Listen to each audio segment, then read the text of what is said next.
আওয়ামী লীগকে নির্বাচনে বাধা ও নিষিদ্ধের পক্ষে নন বিএনপি মহাসচিব মির্জা ফখরুল। ভারতকে আশ্বস্ত করেছি, বিএনপি বিচ্ছিন্নতাবাদীদের প্রশ্রয় দেবে না। মির্জা ফখরুল। কিছু হঠকারী ও উস্কানিদাতা প্রথম আলো, ডেইলি স্টার এবং সংবাদপত্রের স্বাধীনতা ধ্বংসের চেষ্টা করছে। মির্জা ফখরুল।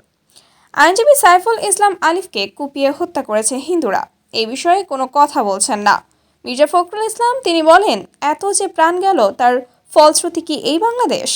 3 মাস হয়নি, এখনই রাস্তায় রাস্তায় লড়াই শুরু হয়েছে।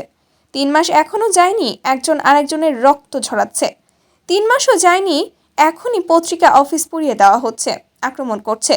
নির্বাচন দেন, সব সমস্যা সমাধান হয়ে যাবে।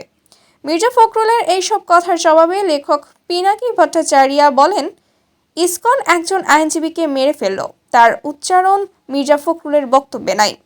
কোনো পত্রিকা অফিসে আগুন দেওয়া হয়েছে, এই নিয়ে কাইন্দা বুক ভাসাইতেছেন। কোন পত্রিকা অফিসে আগুন দেওয়া হয়েছে, এই নিয়ে কাইন্দা বুক ভাসাইতেছেন। হাসিনার মেট্রো রেল দেখে কান্নার মতো করছে মির্জা ফখরুল।